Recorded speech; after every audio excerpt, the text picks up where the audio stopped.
Donc, vous avez donc réglé le problème des liens.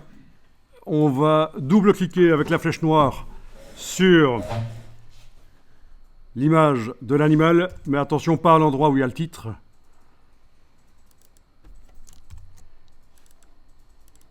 Alors, ça ne fonctionne pas parce que certainement, il est sur un calque qui est verrouillé.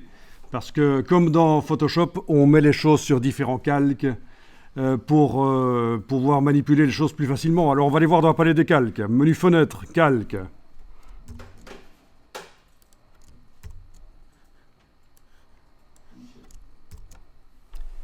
Donc, il est certainement sur le calque image. On va déverrouiller le calque image. Essayez à nouveau de double-cliquer sur l'image du lion. Toujours pas. Ah, il est peut-être bien dans fond décoratif alors. C'est peut-être considéré comme un fond décoratif. On déverrouille. Ok, c'est bon. Avec Alt roulette, vous pouvez zoomer en arrière. Vous voyez les limites de l'image du lion.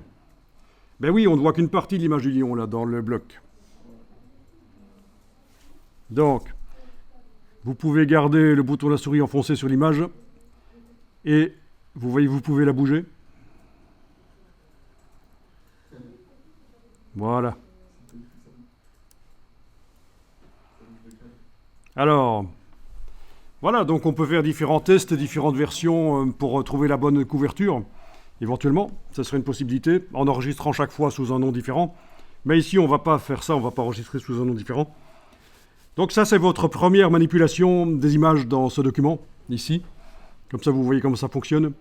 On avait un bloc qui contenait l'image. En double-cliquant sur le bloc, on est arrivé au niveau du contenu et on peut le manipuler. Alors, vous pouvez tester aussi la symétrisation éventuellement. Est-ce que vous voyez la barre du dessus avec toutes les options?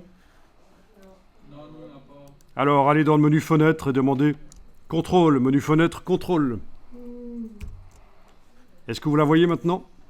Ouais, Alors, vous pouvez cliquer sur l'outil de symétrisation ici, l'icône. oui, utilisé. Ok. Alors, il ne veut pas le faire parce qu'il dit que si on fait ça, l'image étant tellement grande, si on la symétrise, elle va sortir de InDesign en quelque sorte, de la table de montage. Ok, faites ceci. Revenez en affichage normal. Oui, c'est ça qu'il est en train de dire, c'est qu'il y a un problème. Vous voyez la table de montage, cette zone autour, elle n'est pas assez grande pour pouvoir faire ça. Ben, on va demander à InDesign de l'agrandir. Oui, il y a deux solutions. On pourrait faire l'image plus petite, la symétriser, ou on pourrait agrandir la table de montage pour pouvoir faire cette symétrisation. Alors, vous allez dans le menu Édition, Préférences. Édition, Préférences, et on va dans Repères et table de montage. Donc, Édition, Préférences, c'est sur le PC. Moi, je suis allé dans un menu qui n'existe pas sur le PC. C'est le menu InDesign en haut à gauche, là. InDesign Préférences. Mais vous, vous êtes dans Édition, Préférences, Repères et table de montage.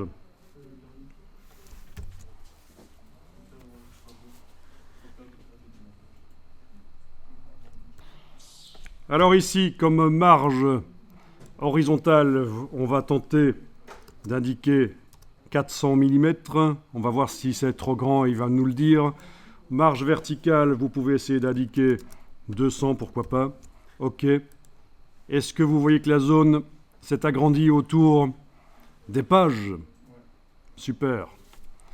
Et si vous tentez maintenant la symétrie, ça marche?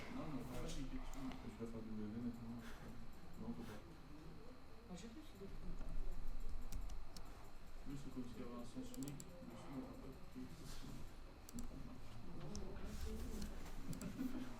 Ok. Alors, attendez, parce que c'est un peu complexe, parce qu'on est allé un peu vite en besogne. Annuler. CTRL Z. Vous avez obtenu la même chose que moi, là? Quand vous avez fait la symétrie? On ne peut pas cliquer sur la symétrie. Essayez de double-cliquer sur le bloc pour rentrer au niveau du contenu. Vous voyez la zone de l'image, là? Ah, c'est bon. Ok, essayez de symétriser. Est-ce qu'il a bien voulu le faire? L'image est partie de l'autre côté, il faut la prendre par le bord et la ramener. Et voilà, ça marche.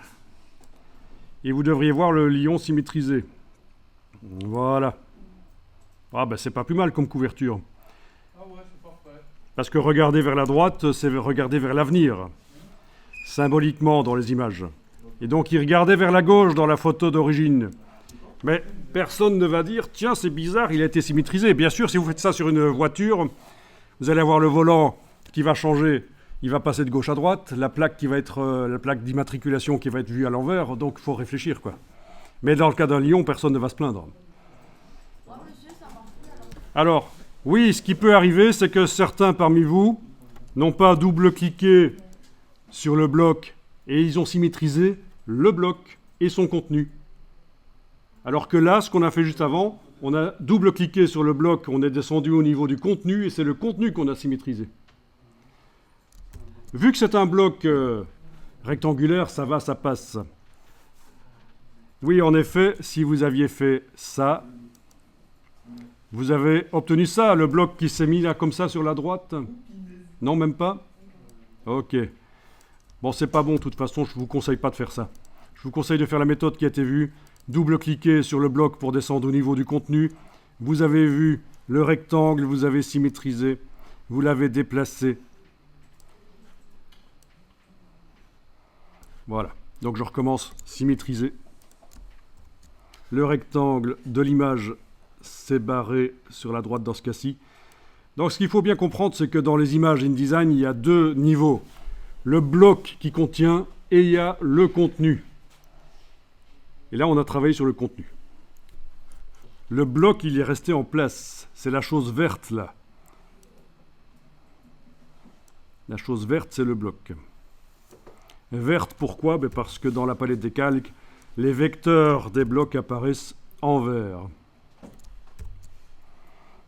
Parfait. Alors, on va enregistrer sous.